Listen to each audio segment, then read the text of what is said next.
Cancer को ना आप लोगों ने हवा बना रखा है। कैंसर को अब आपने ये समझ रखा है कि कैंसर हो गया मतलब मरना निश्चित है। घर में रोना पीटना शुरू हो जाता है, आप लोग नेगेटिव सोचना शुरू कर देते हैं and the only thing that you think is ये नहीं बचेंगे।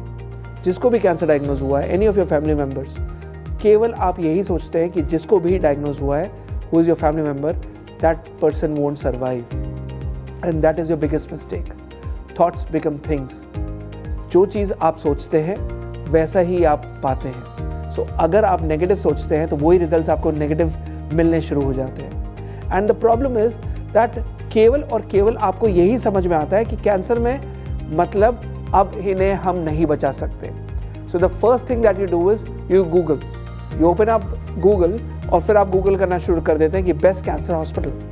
एंड जैसे ही आपको हॉस्पिटल का पता चलता है आप उस हॉस्पिटल में जाते हैं एंड जो भी कंसर्न डॉक्टर है उनके पास आप जाकर treatment options and treatment choices पूछते हैं। पहला ट्रीटमेंट चॉइस, अगर किसी को सपोज ब्रेस्ट कैंसर है, गॉल ब्लैडर कैंसर है, लिवर में है, first treatment choice is surgery, इसको रिमूव कर दो।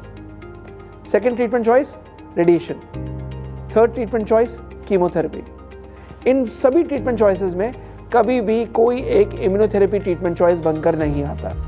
ना डॉक्टर्स आपको सजेस्ट करते हैं क्योंकि उनके स्कोप में नहीं है, ना कोई आपको सलाह देता है कि हाँ कोई एक ऐसा ट्रीटमेंट भी है जो बिना साइड इफेक्ट्स के रिकवर कर सकता है। और फिर जल्दबाजी में जो जो आपको सलाह दी जाती है आप वैसा ही करना शुरू कर देते हैं। पहले सर्जरी कराते हैं, आप फिर कीमो कराते हैं, उसके बाद आप रेडिएशन भी कराते हैं। जब 6 साइकिल आपने कीमो की कराई, फिर जब आप पेट सीटी के स्कैन कराते हैं तो पेट सीटी स्कैन में आपको बीमारी बढ़ी हुई मिलती है। फिर उसके बाद आपको डॉक्टर्स कहते हैं कि अब हम कीमो का प्रोटोकॉल चेंज करेंगे और अब हम एक नया कीमो प्रोटोकॉल चूज करेंगे। आप कहते हो मरता क्या ना करता, आपके पास कोई ट्रीटमेंट ऑप्शन नहीं है, तो ऑब्वियसली यू फॉलो दैट और अब आप फिर दूसरी लाइन ऑफ कीमोथेरेपीज करानी शुरू कर देते हो। जब आप पूरी दूसरी लाइन ऑफ कीमोथेरेपी भी करा देते हो, उसके बावजूद भी प्राइमरी लीजन जहाँ पर था उसके बावजूद वहाँ से मेटास्टासिस होकर लिवर में, लंग्स में, बोन्स में, ब्रेन में बीमारी फैलनी शुरू हो जाती है। और फिर आपके पास कोई और ऑप्शन नहीं बचता। जब सब तरफ से जब आप सारा ट्राई कर चुके होते हो, देन आपको कोई सलाह देता है कि अरे तुमने क्या डॉक्टर कृष्णा की इम्यूनोथेरेपी कराई है, वो जो immunotherapy under the system of CAM है, क्या आप कभी कैंसर हीलर सेंटर गए हो? तब आप थक हार कर कोई ऑप्शन ना बचते हुए आप फिर हमारे पास आते हो and then you expect a magic to happen.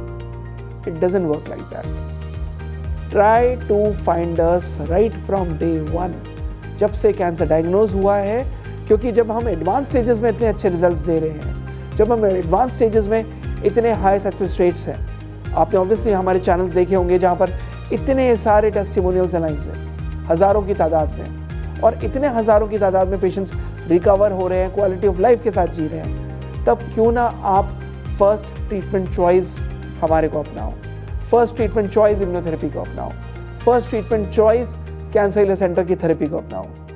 ऐसा होना चाहिए। You should be rather thinking on कि अगर कैंसर डायग्नोज हुआ है, straight come to cancer healer centre and then choose it so that आपको मैक्सिमम पॉसिबल रिजल्ट्स मिले।